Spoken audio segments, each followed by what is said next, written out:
What's up, everybody? Welcome back to another episode of the F and Growth live stream. My name is Rymar. I'm here as always with Joe Krug, and today we are talking all about client billing and company cash flow. We're talking about Webflow recently made some changes to their old client billing procedure, and so we want to talk a little bit about why you want to control that relationship and the money between you and the client, etc.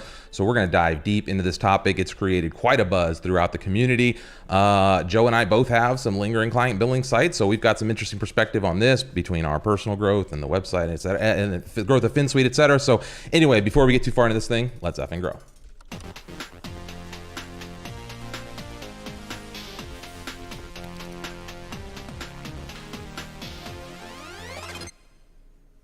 Okay, what's up, Joe? What's up? What's up? How you doing? Yeah, we are doing. Everything's good today. Oh yeah. This created some shockwaves to the community last week. Honestly, I was a little surprised. So it'd be interesting to talk about this. It seems like the Facebook group was talking about it. Twitter was talking about it. We'll talk a little bit about the difference between the approach on those two platforms later on through the show. But yeah, what are any first thoughts you want to give before we jump in, or should we let's see. I don't think we have too many announcements today, so go ahead first. There were a lot of people that were very unhappy, and there were some people that didn't care at all. And it came down to, are you using it or are you not using it? So I think today we're going to come with an interesting perspective of, we use it and we don't use it. We have active people on client billing, but also we don't actively use the platform. Yeah. So we're going to give a little bit of both sides today. So I'm excited to see how the community reacts to this one. Yeah, and like we typically do, let's say hello to a few folks in the comments. Hello, Victoria. Rohan's in the house. Edgar says he's at hola, very interested in today's discussion. Yes, so are we. Daniel Brasnio, what's up? Pixelita, buongiorno. Aida, hello. Maggie says, hi, friends. So client billing, eh? So much to talk about these days, I know. And we'll take a unique approach like we typically do. So Vibhor, what's up? Felix in the house. Kayla's here. Hello, Dale Jensen, Mahar, Kayla Brainy, Michael Collins, Christopher Coleman. Whoa, Kevin Watkins, John Matias, Maria, Tanner Pontus is here. Brianna, wow, so many. Greg Dolan, what's up, everybody? Rock and Roll CEO Matt McCarson, Zach Bujazia, Magdalena Vishay. Whoa, keep coming. Okay, that's it. Let's go. That's enough. Okay. Okay, so first things first, let's talk about what is client billing and why this was kind of such a big deal. Kind of to get started here, Joe, why don't we, in the background, I'm going to just play this video while we talk a little bit about client billing. This is them walking through the dashboard. This is Webflow's video here. So why don't we talk a little bit about what client billing is, why it was such a cool feature. I have a client billing dashboard pulled up if we want to like look at that. So yeah, let's just talk a little bit about what this feature was and why sunsetting created a little bit of a stir. Sure. Client billing, adding additional cost to your clients using Webflow hosting. So you can choose the hosting plan and then add your profit on top of that, which is a very nice feature for a lot of people. This could cover the cost to keep it in your account. This could be the cost of small maintenance updates, or you may even be running your full maintenance package through this client billing. And I would imagine there's people using it for all different things. Yeah. So it's just about charging your clients, getting a little bit more from them, all through the Webflow dashboard. Yeah, and the video we're seeing here in the background is them setting up a client billing plan. If you're not familiar with this, in the back of your user dashboard, in the back of your Webflow dashboard, let's see. So this is the article here that Webflow published recently, updating, letting people know that they're sunsetting it. But in the back end of your dashboard on the plan, you could click in billing, create a client billing account, and then charge. And I'm just going to show here, I was charging $26.81 of profit each month, which means more than half of this $49.99 monthly charge that I was billing to this customer was just coming in as profit. This is something that I saw as a unique feature of Webflow when we first started. So we're going to talk a little bit about that. We're going to talk about why we thought it was a good feature for them at the beginning, why we don't think it's a great feature for them now, and why we kind of agree with them going forward, but why this also sucks for Webflow users, and how you should kind of readapt and focus moving forward. So that's like the gist of what we're going to go through here. I just showed my skirt a little bit. So this will be interesting to see. I would like to know, are people using this? You know, are you using this? How many sites do you use it on? Joe and I were talking before this, wondering like, if you have 1 or 2 sites, this is a different story than if you have like 50 clients, or if you have a whole agency that's using this client billing. And so we'd be interested to know from the audience, whether you're watching this live or in the future, let us know in the comments, how many accounts do you have with this? What are you dealing with? Joe, any thoughts? Yeah, I'm already seeing some comments about country specific issues. Yeah. So this is one of the big things, and I think one of the big reasons why it was a sunsetted feature, why they no longer have this, because it's not available in all countries. Countries have different financial rules, they have different financial systems, and they have different applications that can be used inside that country. So there were a lot of people that were totally not affected by this because they literally could not use the feature. So that's an interesting piece. And if you're one of those people, we'd love to hear that too. Which countries, could we not have client billing in? And I can't. Okay, I'm going to post this. I'm going to post a poll to see if folks are using client billing or not. So we'll review that at the end of the scale. So let's see. Ezekiel's saying currently using it on 8 client websites or so. I just set up a client with their own account, and honestly love just setting them up with their own account. So we're going to talk about the different approaches for this. So yeah, that's a good. Let's see. I'm using it for one client. They wanted to transfer the site, but they didn't want to have their own account. Pierre saying I have 5 or 6 clients using client billing between France and Canada. Yeah, so there's a mixed bag. Maria's saying 0. So yeah, it does look like a mixed bag here. Let's get back actually to this view here and run into, I guess, our first disclaimer, which is that Finsweet officially as an organization doesn't have any client billing accounts. It's not a feature that we use as an organization. But as a second step, Joe and I both do have a legacy client billing account. So Joe, and mine's like, I literally have one. I had a couple other ones and I got rid of them. I was telling Joe before, I got rid of them because having that kind of relationship prompted the client to think we had a maintenance relationship, because they were paying regularly at a white labeled billing invoice, and they would call me for random updates. And I was like, no, I don't want to deal with that. And so I migrated them all off. And I have one that, again, I'm making $30 a month, $26 a month on, whatever it is. And it's on cruise control. So I figured I'd leave it. And I don't know, Joe, is yours kind of the same situation or? Yes, there are maybe 3 to 5 different clients that I had early in the first year of Finsweet when it was just me, and they have just continued to stay on as clients. So as we started to become Finsweet, these client sites couldn't even be in the Finsweet account. They're on my personal side. And yeah, these people are hooked up to client billing. They don't ask for changes. It's not anything that has to be done maintenance wise. It's just a good, convenient system for them to pay hosting. Yeah. I will also say I've never charged more than the hosting, the official hosting for Webflow. It was just hey, you can pay your bill through this system. However, I would love to move all of them off. I've been waiting to move all of them off. So although I don't want to have these conversations with them, I actually do want to set them up with their own account and get them off of my relationship. Yeah. Because like you said, when you have this relationship, they come to you for changes. And maybe you want that, maybe you don't. Yeah.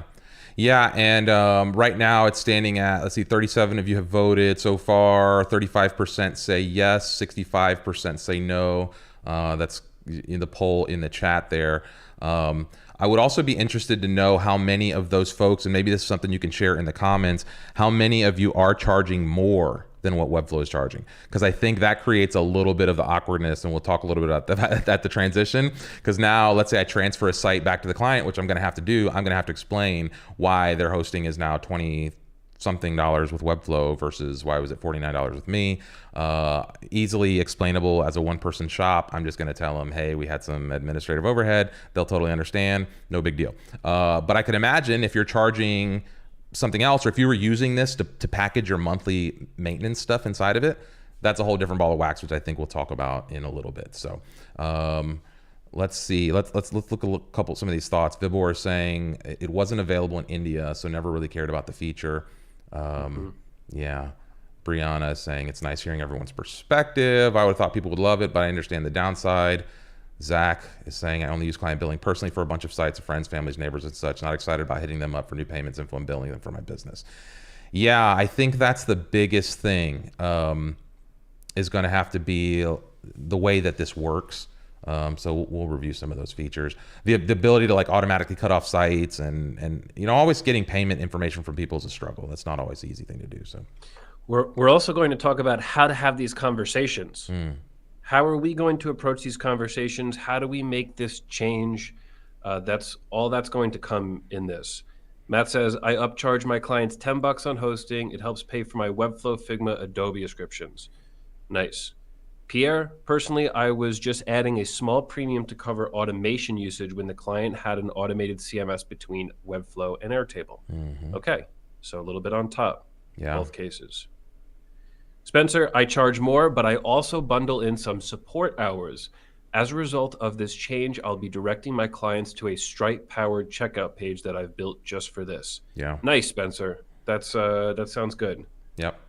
Nice. Okay, Michael Collins is not upcharging. Ezekiel saying he does charge $5 extra. I don't know why, but is upfront about being purely account management. And Gabe says if you enjoy the content and find it valuable, give the video a like. Okay, yeah, and subscribe. Okay, we love all that stuff. So let's go back to titles here. And so was it a good idea for Webflow at the beginning? Was this something that was just a good idea from Webflow, Joe? What do you think about this? I think it was a good decision to do this, to have client billing as a feature. And the reason is I think it gave a lot of people this good idea of how to start running a business. We're more than just a person helping out with a website. Now we are going to start running a business. We're going to put a premium on the account. We're going to have it white labeled. And now I think a lot of people were motivated. Hey, this is a little business. I'm making some money each month off this. So yeah, I remember when it came out, everybody was excited. It was a cool feature. And yeah, I don't think it was a mistake to release it initially. Yeah. What about you? Yeah, I agree. I think it was one of the unique things about the platform. I liked coming from somebody who had like a bunch of WordPress sites hosted on some bulk hosting. I liked being able to kind of have this billing separately. I had been using like automated invoices in FreshBooks, I think it was that I was using, and automated billing folks kind of monthly. But there was this whole thing for me, the core feature was that Webflow would shut off the site for non-payment. So that was always a hard thing for me. I had WordPress clients that would sometimes not pay or slow pay, or they'd miss maybe a credit card change or something, right? And so like just for some reason, whatever, it would go months, and I would send them an email and no big deal, and another email and no big deal, and another email and no big deal. But I didn't have a formal process to say, hey, I'm going to turn off this website for non-payment after X amount of time. Whereas with Webflow, after the third non-payment, the site just like the hosting just got turned off, and I kind of liked that. I actually really liked that I didn't have to deal with it. I could also charge clients a reactivation fee when they had that come up, because it would take me a half hour or an hour pull away from my work to just come over and get involved, log into the site. And maybe it only took a couple minutes, but it distracted my flow. It's something I didn't have to deal with if they would just keep their payment on file, and I use it as a convenience thing. And so for me, it was just a general convenience on the Webflow side of things. Thankfully, I didn't build out a big thing on this. So we're very empathetic, I think, to the folks who are using this and are coming into like, how do I deal with this with clients? Because this easily could have been us. This easily could have been either of us, I think, had we kept going in a freelance path and done more of this moving forward. I think it was a cool feature from Webflow to begin with, but I'm not sure it's a good idea now. And that's always where the threshold comes. That's always where like it gets confusing, is like, sometimes you have to do things to get off the ground that you can't continue to do later on for a number of reasons, which I think we'll discuss in this segment here. So, Well, it's almost like its own application. This right now, it's really simple. You can add a little bit on top, and that is all integrated billing.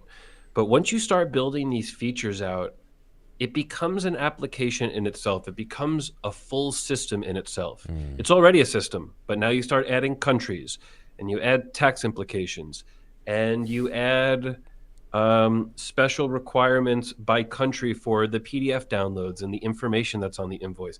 This now, I would assume, requires a full team of people to go and build out. So when you're looking at the platform and you say, would I rather have a team working out client billing and build this application, or would I rather have a team go and work on Webflow, the platform, the designer? That to me is just a clear decision. I want the designer. I think more people are going to benefit from it. I think it's better long-term for everybody. I was trying to bring this comment up from Christian Schmidt saying Webflow should focus on more important topics like logic. Killing client billing is a good sacrifice. And it looks like my comments aren't updating right now, but yeah, that's just right in line with what you were saying, Joe, that we'd rather the focus of attention inside of Webflow be on building these things. Like Joe said, this seems like a whole startup idea. It's like, and when you're kind of in startup mode, when you're just scrambling for ideas and you're moving kind of fast, this payment thing was just a link for Webflow. They probably didn't think about, again, just like the CMS limitations and some of the other hurdles they're facing, they probably didn't think at some point they would be scaling to this size and that this client billing thing would become a legal or compliance nightmare. Or, think about like in Europe versus the US, the different tax structures. And that's just that's just two of the ecosystems. There's hundreds of other countries that have their own payment portals, and they have their own tax structures, and they only have their own regulatory environments, and they only have their own oversight boards. And to keep up with this from an accounting standpoint, from a legal standpoint, from a regulatory standpoint, as this scales into a global operation, becomes almost unimaginable. There's these big platforms like Deal that handle stuff like that, that are specialized for cross-country payments and border payments and stuff like that. And maybe like with crypto, it'd be interesting to think about, like, could there be, I don't know if this gets simplified, but as far as it relates to just Webflow doing this thing, I don't think it was a good idea for them to put any more resources into this. And if they're not going to put any more resources into it, then they have to sunset it, because eventually it's going to start breaking. As they update all this other stuff they're doing, it's going to create lots of technical debt that now, like Joe said, we got to pull somebody away from logic, or we got to pull somebody away from memberships, or we got to pull somebody away from an interactions refresh, or whatever else is coming to work on these things. And that just becomes a big distraction over time, I think. I really think it does, because Webflow does something really well. They make building websites, writing HTML, CSS, and JavaScript really easy. That's their superpower. So why would we want them to focus on these things that they're not a superpower in? I mean, I'm sure they'd build a great client billing system. That's great. But they're, like you said, companies dedicated to this. Companies breathe and sleep and eat billing and subscriptions. So why don't we go to these companies that focus on this, and we can have Webflow focused on websites? Yeah. That's how I like to look at it. It's really clear when it's laid out like that for me. Yeah, Spencer brings up a really good point here. I honestly think this is getting blowback just because of the recent changes that have been unpopular. This adds fuel to the fire that Webflow isn't listening to the community. I think this is probably the biggest thing here. There was a consensus around, kind of as I looked around, Facebook seemed to be kind of like an angry mob. We'll look at that in a second. Twitter kind of seemed to be a little more chill about the whole thing. But there was a consensus in my mind in a couple places that I saw that most people were saying, hey, this is a communication thing again. And I think that's the stuff we've talked about over and over on this show, is about how they deliver these messages and how this stuff is perceived by the end user. Because I think rationally, most people can kind of logically follow this flow. Okay, it's not a core feature. We want Webflow building X. Okay, that means they shouldn't focus on Y, which means this is actually a right idea. However, that doesn't alleviate the fact that this kind of sucks. Same thing with the pricing update. It's one of those like, shit, it's like a bitter pill to swallow. And then you get a pricing update and then they remove features and you're just like, holy shit, hey, you just charge us more money. And you're doing the opposite of what we expected for that. We expected more features. And so this is, I think, what the community is saying in general and why there's a lot of backlash from this. So I think Spencer nails this. But again, I think this is part of those growing pains where Webflow is just finally sitting into the pocket of what they're actually going to become as a mature company. And, we're just seeing the blowback of that. So I don't know, Joe, any thoughts there? Yeah, it's really difficult for those people that are using the feature, because this is going to lead to uncomfortable conversations. They're going to lead to conversations that really nobody wants to have. Doesn't matter how well you're doing in business, you just don't want to contact somebody and say, hey, this billing is changing. We're moving to this platform and you have to re-enter your credit card. Nobody wants to do that. So that's why everybody is so mad. It's not necessarily the feature on Webflow. I think it's more of, oh, damn, now I have to go and alert all these people about this change. Right. That's the difficult part. Yeah, right. It's like you're forcing these conversations. And again, like we've talked about, those conversations can feel confrontational, especially if you're, leaning empathetic, leaning creative, leaning, introvert. That type of forced confrontation or forced, like face to face, can create, some anxiety, and so that's also something to just consider here. Yeah, Zach, just terrible timing. New client billing after Logic, and we're cool. Yeah. Penny, I prefer to bill clients directly through my billing system so I don't have to deal with tax paperwork of earning money from a U.S. company. Yeah. There's lots of reasons why you independently might want to be in control of this, and I think that's what we're going to talk about next. We've talked a little bit about why this sucks, so I'm not sure we have to spend... Go ahead, Joe. I want to talk about how to have that conversation. Okay. Before we get on to next steps, let's talk about how you approach somebody and tell them about this change. The first thing you do, or the first thing I'm going to do, is I'm going to contact these people and tell them there have been changes at Webflow. Good changes. There's new ways that accounts are managed. There's new ways that websites are managed. They're bringing in new features and they're closing old features. And one of those is client billing. So what we're going to do is this, this, and this. If you lay this out in a simple way, if you make it clear that Webflow is the one making changes and these changes are positive, I think a lot of people will respond in a positive way. Great, this new platform is dedicated to client billing. You're going to have an invoice sent to you in a better way, or you're going to get an email about this, or I don't know.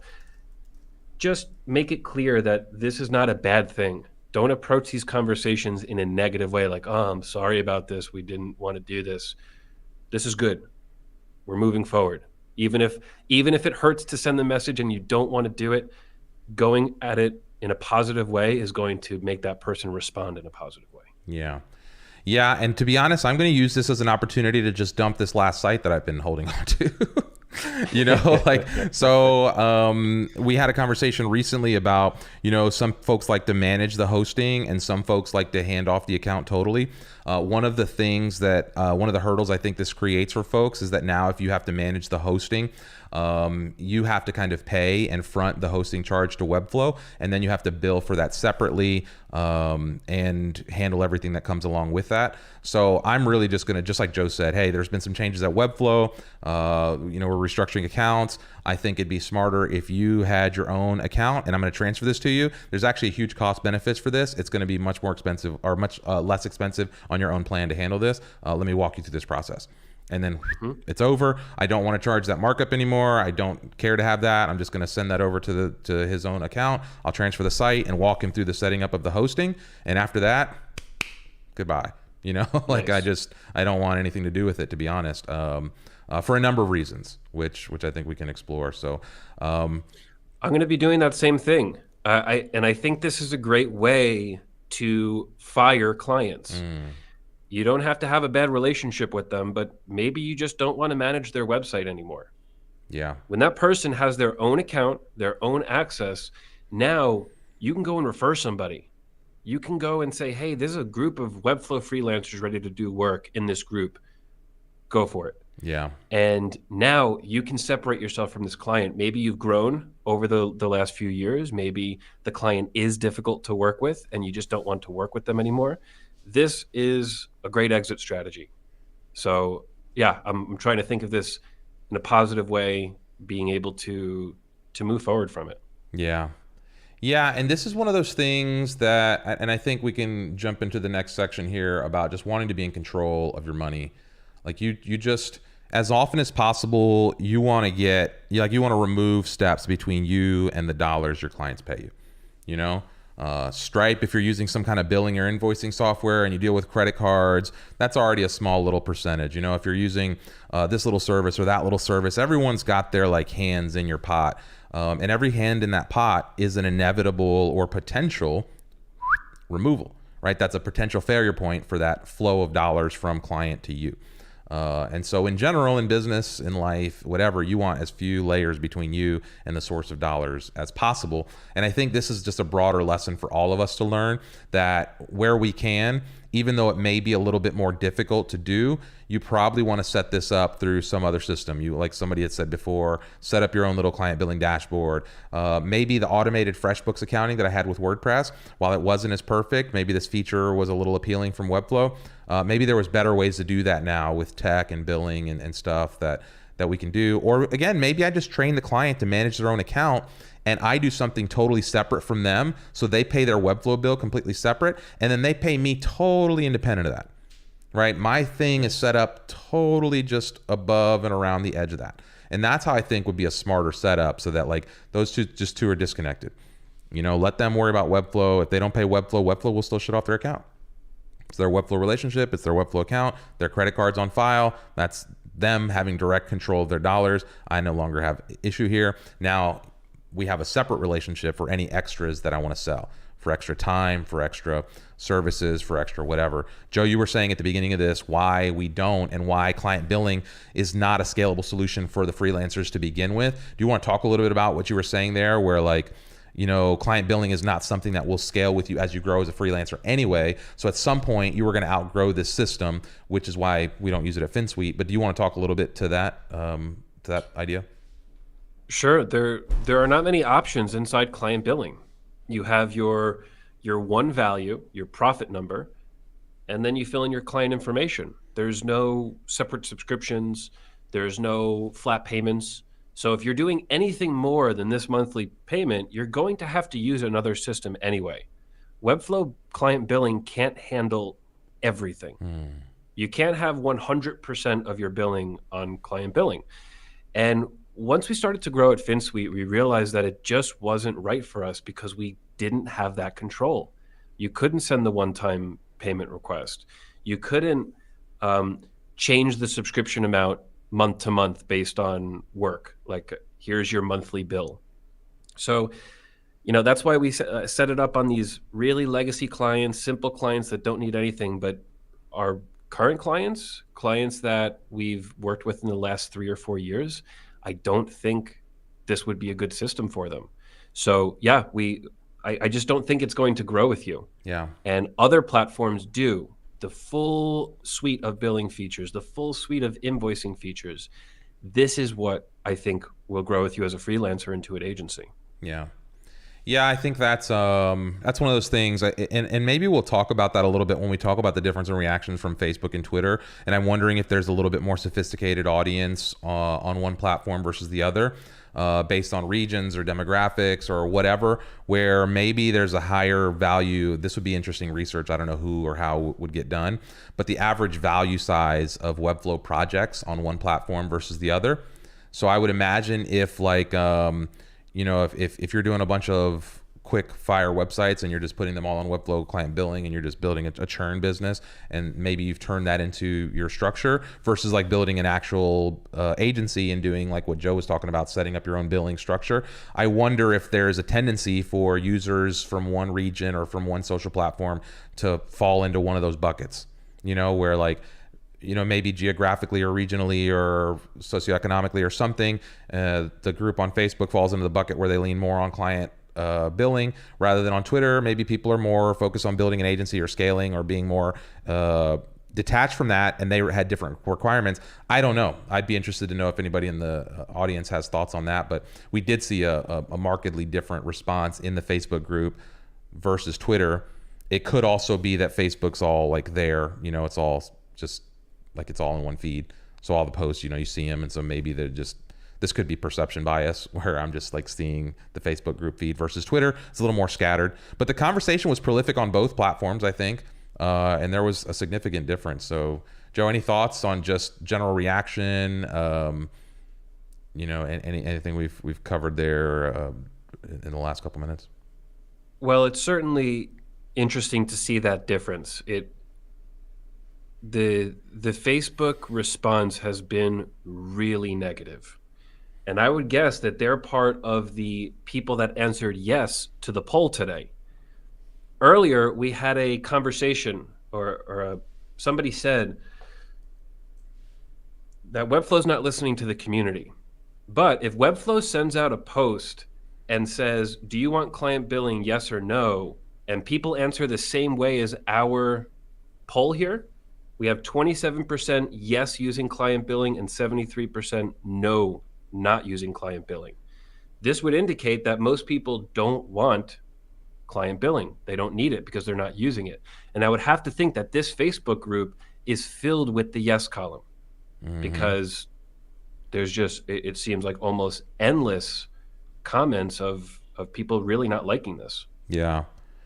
And especially in that day, let's see, right. And this is the kind of sentiment here. And even people saying, where was Christopher Coleman, I think, had a comment here. Let's pull that up. He says, like anything else, it's hard to sort the reactionary from the level-headed. I saw someone calling for an Adobe buyout because of this, which is just ... Wow.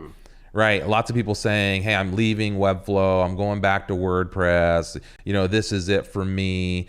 Matt McCarson saying just really not impressed with how Webflow handled this. I think that's from a communication standpoint. Edgar Antonio is saying it was also a free feature while it will have an extra cost with other platforms. So there's mixed feedback here for sure across the board. But I'm just interested to know, this is another one. Can I ask why so many of you choose to defend a company worth $4 billion like they give a shit about you and your 5 clients? It's not some cottage industry business, nor a group. I don't know about, like, I get holding them to task and calling them out on stuff like this. I get defending Webflow in certain instances and, holding their feet to the fire in certain ways. This is kind of what, customers do. So I don't know. We defend them because it's a great platform and we're building our businesses off of the back of this, but we also speak out for the same reasons, because these changes impact our business and our livelihood. And we really have to look at this poll. I love that we asked this poll and we see this 26% yes and 74% no. Yeah. If I was making a decision like that and 75% of the users didn't want something, didn't care about it, and it was up in the air, maybe we close it, maybe we don't, I would close it too, of course. If those were flipped, if it was an exact flip, 75% of people were using client billing and 25 were not, that's different. That would not be listening to the community. Yeah. But yeah, it's a big difference. Yeah. Yeah, I agree. Let's see. Okay, this is good feedback here. So Dave is saying, my process for smaller clients, I sent them a video how to set up Webflow account and how to purchase a site plan. Great. Nice. Are people using one system for payments and support requests for monthly clients? That, I think, is where people maybe are having a problem. It's the folks who built their services and their business into this. I could see a lot of folks buying into this thing that was supposed to just be like a hosting resale, and you start adding your monthly nut into that. You start adding your $100 for maintenance, you start adding your $200 business or your $200 web packages or whatever that you sell, because lots of people sell these kind of services where $200 or $300 a month, I'm going to always build your website, I'm here on demand for you, like I'll refresh your site or whatever, unlimited updates, that kind of thing. So those are the ones where I could see they have no back-end accounting. They're just getting this money from Webflow into an account, and that's maybe their core source of income. I could see, I would be pissed too. I could see that. But I think what Joe is saying is that overall, the consensus is probably not being used by their core customers, by the folks who probably make up the majority of Webflow's business. And they had to look at this, like you said, Joe, as just a, bottom line. Yeah. And if we're going to cut it, we got to cut it now. We obviously can't invest any more resources, or if you're going to do a big structural update, right, to release Logic and, memberships and all this other stuff, you don't want to have to now incur a bunch of technical debt bringing these things over if you're then going to dump it in a year. So it's one of those things where if you got to rip the Band-Aid off, you rip the Band-Aid off now, Yeah, totally. Spencer, everyone, if you want to stay in control of the hosting, please check out your own checkout page powered by Stripe. Yeah, it works really well. That's a great option, Spencer. I recommend go to Stripe, go to the source. Most services are run through Stripe. They use Stripe as their payment provider, and Stripe alone gives you a lot of options. You can set up subscription plans, different type of plans, apply people to those plans, and you can run a lot of your business through Stripe. We have our own custom system at Finsweet. We use Airtable, we use Google Docs, and it works for us. Stripe, that's what we are using. We're going as integrated with Stripe as we move into more products and community and charging for specific things. So check that out. Yeah, and Greg Dolan is saying, asking Spencer if you have any examples of how to implement it. So if you have any resources on that, that'd be cool to see. I know Aaron Kornblit does some stuff on this. He's had some streams. We've even, Joe has been on the stream talking about like automating some invoicing stuff and different things. So Mustafa, Rock and Roll CEO, is saying, use this opportunity to up your no-code game and learn to build some automated flows, Airtable, Zapier, Make, etc. So yeah, this is one of those things where you can always try to see the upside. Eli, Facebook is a garbage fire all the time, so maybe that explains it. Zach saying Facebook group is private and Twitter is public. I'm not sure if that, I don't know if that solves it. I do get that, but I don't know. Zach's going back to Joomla. Okay, let's see if anything else is going. Go ahead. We have a comment here from Felix. I don't care about client billing personally, but the fact that Webflow needs defending shows that they're missing the mark on communication and handling these things. And we touched a bit on this, saying, I do think that Webflow has to communicate this more. How people can address this. I think a lot of people are going to be lost in how to ask for this, because one of the great things about this Webflow client billing is that you don't have to use other services. You can tell your clients this is directly through the service that you're building your website on. And yeah, I just think that people need a little bit more guidance here. Yeah. So if you think that there's something that the community can help with, maybe we can get people together to help these people with the migration. That's something I would like Webflow to communicate more on. How people can make this migration if Bonsai is not for them. Do we want to talk a little bit about Bonsai? I saw some mixed reviews. Some people like it and they're like, hey, now I can go fully on Bonsai. Some people are not very happy about it. Yeah, I don't know much about Bonsai, but I did see in the Facebook group this guy here. I'm already a user of Bonsai to send proposals, one-time and larger subscriptions. I assume that the offer for 12 months, 50% off, lifetime applied to new customers. And then they found out that it does apply to them, but nope. And then it limits certain features. So I don't know a lot about Bonsai, but there are certain features that you can only get in the pro plan, which may be some of the things we're talking about, Joe, needing anyway to set up outside of this because of the complexities of independent billing. So I don't know. Let's see. So if you want more features out of your plan, which you'll eventually need as your business grows, you have to forfeit the 50% of lifetime offers. In other words, it's not really a lifetime because you'll need the Pro Bonsai plan.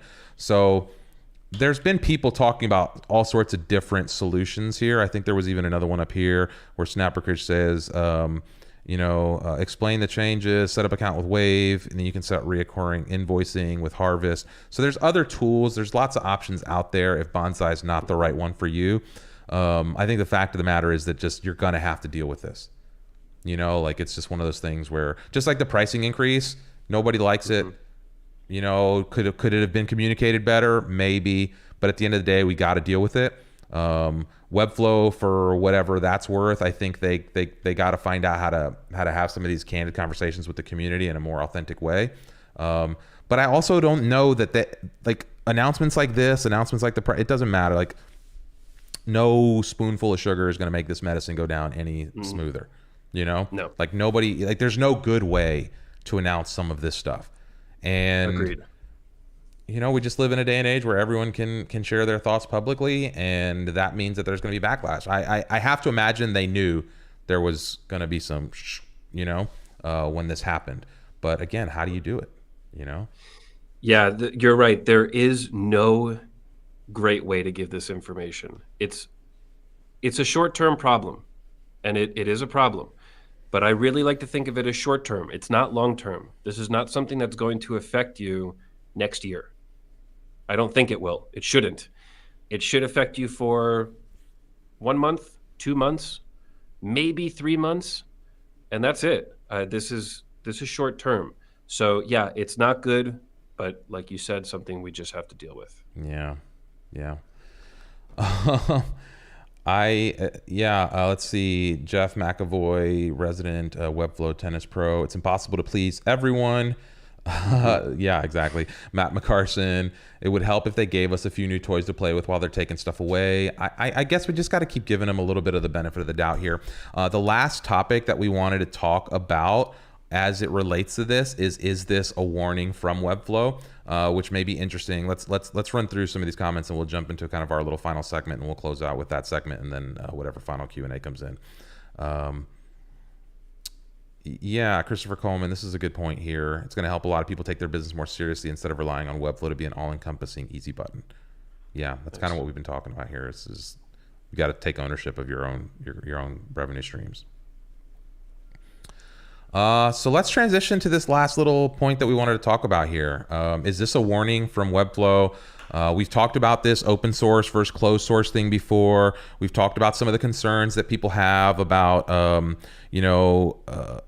losing access to a platform like this. You heard a lot of comparisons if you were following the news about this, or if you were following the the backlash from this.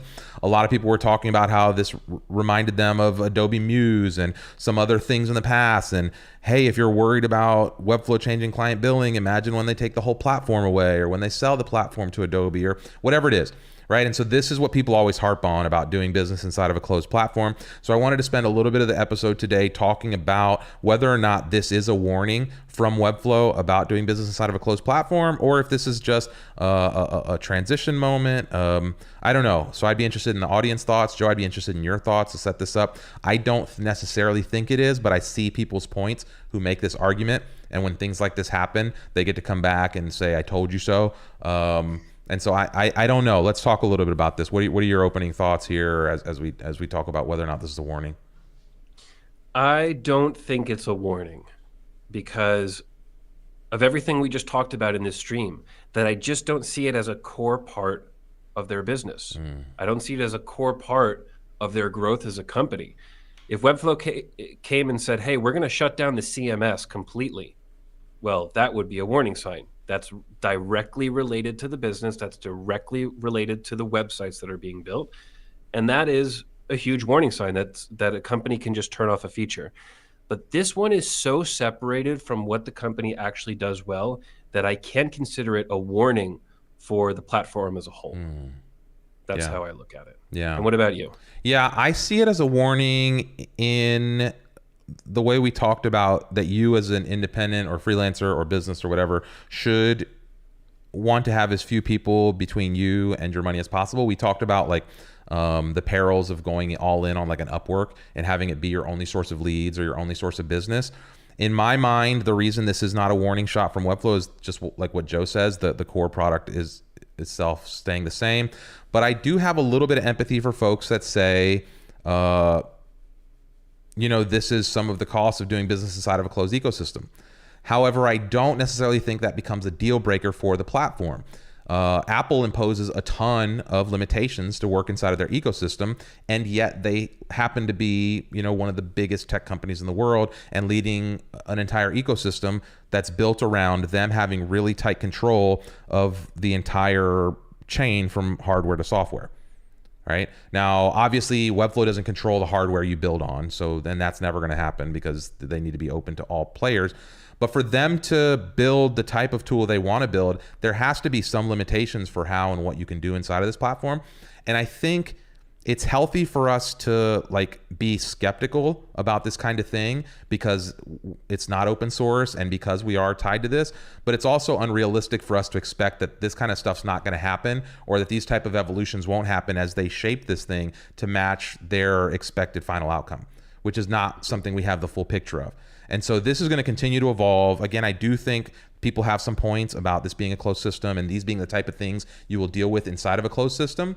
But I'm not sure this is one of those that makes me want to turn around and say, I'm no longer doing business with this. I still think the future is super bullish with Webflow. And I think that this is just some of the stuff we're going to have to deal with as we get to wherever it is we're going on this ride. And there will be more changes. Mm-hmm. There will be more things that change. I'm telling you, the accounts and the hosting will change in the next X amount of years. I don't know what that is, but as Webflow grows, as they mature, there will be changes. Yeah. So, yeah, I just feel used to them. That's how things happen. Things change and we adapt. Yeah. Yeah, I want to bring up this comment here Mike just made, Mike Kenway. The biggest thing for me is the number of steps this adds permanently. Integrated billing means that when customers don't pay, their site goes down and I don't have to do anything, which we talked about. But Mike follows up with, I don't have the money to hire an admin to handle these things for me. I hear you. Imagine if you had to hire them to handle them for millions of users. That's an unrealistic expectation too. If you don't have the money to hire an admin or to manage your own dollar flow, why then would you expect some business to do it for you better? This is the thing that we're always looking for some like bigger power to come and rescue and save us. And like, it's like we put this trust in the government or products or whatever. And it's like, nobody's coming to save you. And nobody's coming to do your work for you. So if you're trying to build a business, then collecting the money should be number one priority. Otherwise, you don't have a business. You just have a hobby. And so I don't know. If you don't have the money to do this, then imagine scaling that across millions of users. Then imagine the complexity that this then becomes to try to individualize those services and to create those benefits, which again reinforces why Webflow is stepping away from this. So I understand you, Mike. I hear this, but I don't think that validates, the logic or the reasoning on them not pulling away from this feature. And Mike, also consider not having them inside your account.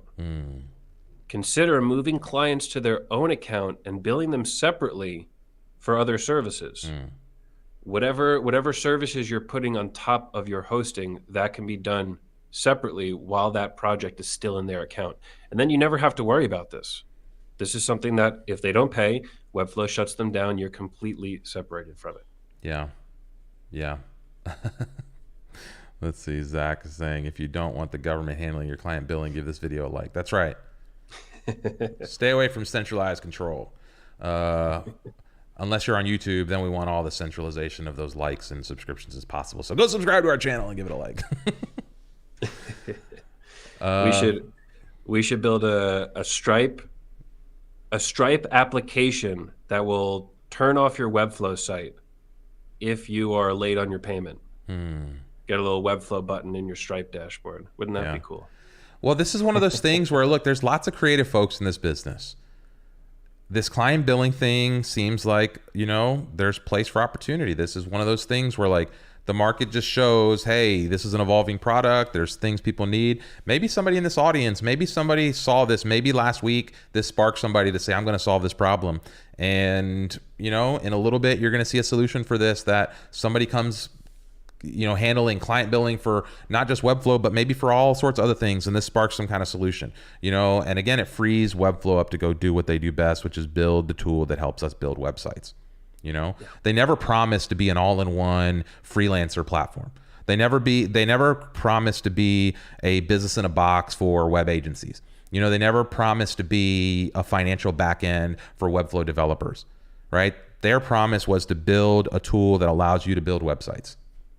Not a business that builds websites, not the tool to invoice clients that builds websites, not to do any of the other stuff. So I just keep coming back to this is it. This is their core product, which is building the tools. Let them build the tools. Let somebody else handle all that other thing. I agree with that completely. And we've said that so many times on this stream. I think that's a really core message here to have them focus on the best, on what we need, what we really need, not what we want. I think client billing, we want it. Some people want it, but I don't think you need it based on the other products out there. Webflow as a product of building HTML and CSS and publishing that, I think a lot of people need that service. Yeah. So let's go build that service. Yeah. Yeah. Felix is asking an interesting question here. He says, is the argument, quote unquote, Webflow shut this down to focus on core features, which I agree with, something they actually said, or wishful thinking from our side? We obviously can't know, what they were thinking, but we have to imagine that, this is how you make these kind of decisions internally. Like, this is how you weigh the pros, the cons, you weigh the cost, you weigh the benefit, and then you make a decision. And so, I don't know exactly what they thought, but I have to imagine that they were like, we'd rather spend this 2 or 3 or 5 person team that might have to be set up to work on client billing, or 10 person team, or whatever it is. We'd rather have them and be able to distribute that team across Logic or across memberships or across CMS or performance updates or whatever it is that's coming up next. Finding technical talent to operate at a level that they're operating at Webflow is very hard. And so if you find that talent to then have them on other stuff that's not core to the product, you're paying a lot. You're paying a big premium for this development work for something that should probably be its own line of business in general. Yep, absolutely. So, Felix, there's no real way to know that, but that's just assumptions we're making that we feel pretty confident in. Okay, we have a question from... Christopher, a direct quote from Webflow. This was done to free up our engineering resources for core product improvement. Nice. Okay, so Webflow said it. Nice. Comment from Steve. So how do you access the designer to support client with extra work when you've handed over a Webflow site over to a client with their own Webflow account? Okay, Steve, there are 2 options. Number 1 is the team account, and that is a little bit more money. Some clients cannot afford the team account. With the team account, pretty easy access. It's a really nice drop down that you can go into their team. But if your client cannot afford team, the way that we do it is share passwords. I fully understand that this is not ideal. This is not best practice. But if we're smart about it, it works. You use a keychain manager. You put that in the keychain and you never look at it again. It's very secure. So there are secure ways to share passwords, even with your team. So that's how we do it. We either password share or team. Yep. Let's see. Okay, Webflow, then let's see some more features. I think that will come, and that will accelerate as they make this new platform update. So I think we can see the pace of features will increase as it gets faster. Yeah, we've addressed this in the past. Mike is saying, I can see where the let's focus on the core product line of thinking is, but the problem with their reputation for ignoring their wish list makes it harder to believe. I don't think they've ignored the wish list. I think maybe publicly, they've let that kind of slack. But they know what the community wants internally, but they also know what their priorities are and what their plan is. And unfortunately, we don't have that full picture. And so sometimes these changes, don't make sense to us as people on the outside, which is fairly common when you're dealing with strategic moves. A lot of times it doesn't make sense until it makes sense. And so Until it doesn't make sense at a bigger scale, which goes back to the is this a warning standpoint, we're going to continue to have faith and move forward, assuming that Webflow is making smart decisions for their business, which it means that product, which means our business can benefit from that product, which means, we're going to back them. And we're seeing not as many individual items from the wish list, but we're seeing these systems being built that will hopefully address a lot of the items in the wish list. We have the memberships system. We have the e-commerce system. We have the announced logic system. This is not like one feature. They're not going to release memberships and it's, okay, memberships are released. This is a whole new system for releasing additional features. So it's being built. We don't have memberships yet. It's probably going to release simple, just like e-commerce. But this is now almost like a new tree. They're planting a new tree to then grow flowers off of. Yeah. So yeah, we're not seeing the wish list, but we're seeing these systems, which I think will handle the wish list longer term. Yeah. I wanted to share this as a resource that people might use in response to David's question here. He's saying, what do you use for password share? Because I use 1Password, but cannot collect logins from people that don't use it. You can use this thing called One Time Secret. So if you go to onetimesecret.com, this is a super useful tool where you can put the secret content and then you can set how long you want this to kind of stay alive for. And then there's a passphrase to unlock it, or you can generate a password. And so then you can send them this link, and in a separate email or separate communication or on a separate platform, you can send them the password, and then they can open this file one time, get that link, and you can have a secure file or information transfer that way. And then you can add it to your file management tool or whatever. So I don't know if anybody has other tools like that, but this One Time Secret is a good tool that encrypts it end to end. So I would be careful with solutions from companies that don't have a deep reputation. I don't know where that tool was from, but pretty much if you're sharing sensitive information, whoever owns and builds that application has the sensitive information. It's in their system. So yeah, I don't know. Just that didn't look super. Yeah, it's just because that's because you're a designer and you're used to Webflow. But in the design world, in the development world, no, like this is exactly what people expect to see. This is open source encrypted stuff. Like this One Time Secret is a super popular nice tool for exactly this kind of thing. So it's an encrypted engine. Again, you can read all about it. You can inspect the code and see how it works. I don't think many in our audience would have the capacity to do that. But sometimes these developer solutions are don't judge a book by its cover kind of thing. No, of course. But it's also, trust before verifying. So that's a good outlook, is to always be a little skeptical when you're putting something into this. Yeah, that's definitely more of a general comment. Sensitive information, even if you're using an app to copy to your clipboard, that application can see the clipboard. So just be careful when you're copying these accounts. I like to use Google Keychain and my Mac Keychain. Mm-hmm.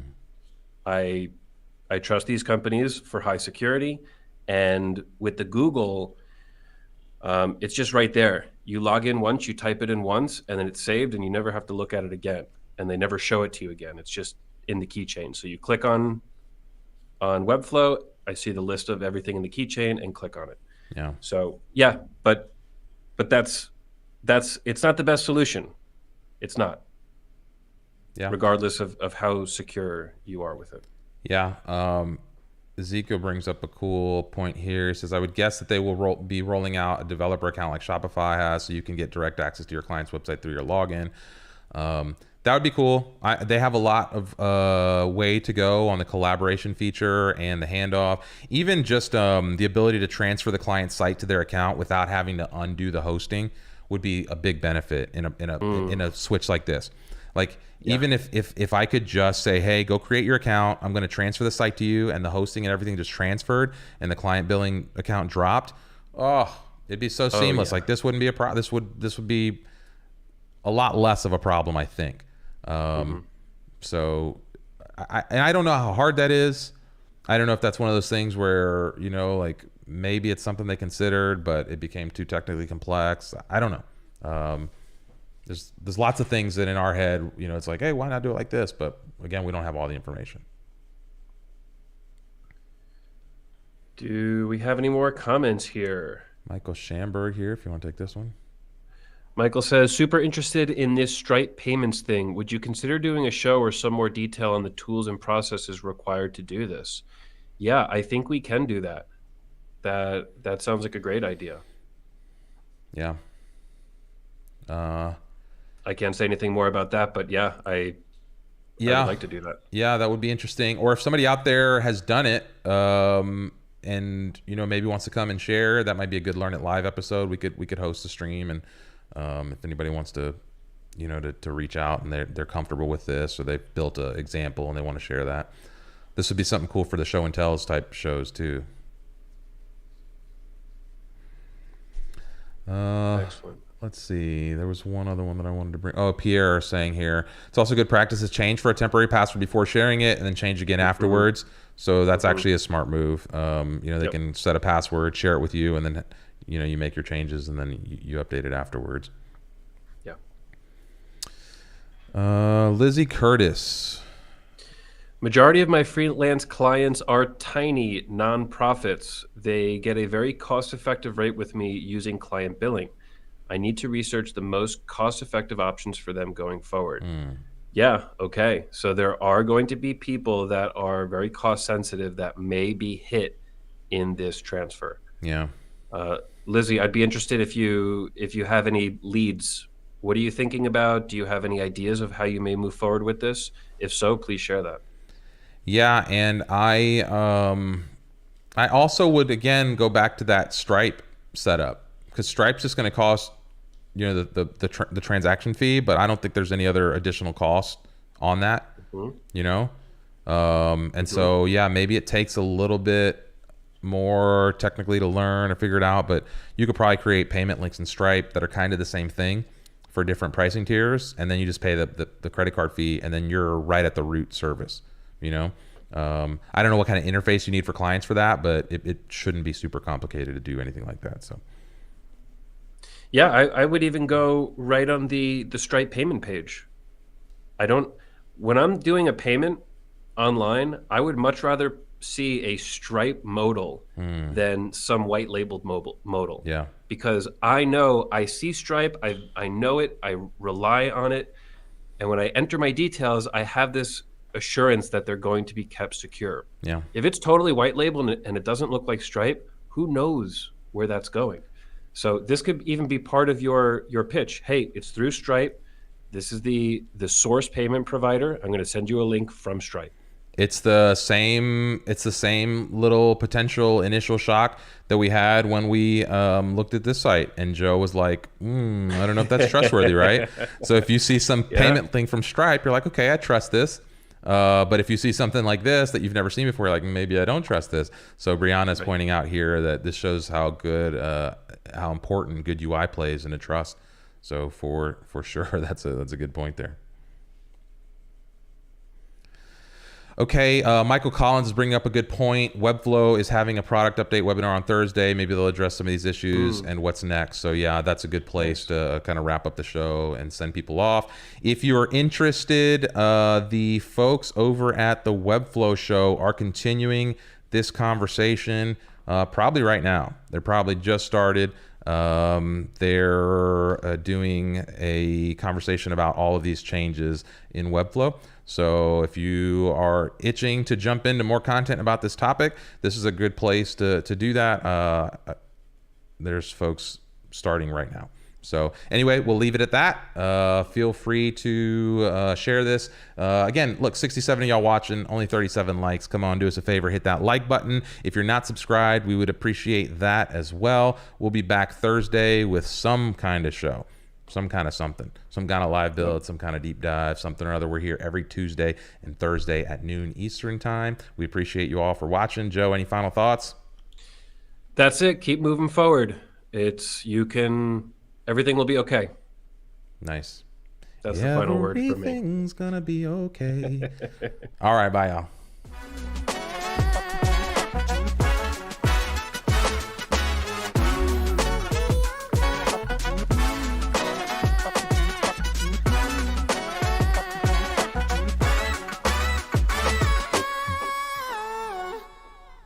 Okay.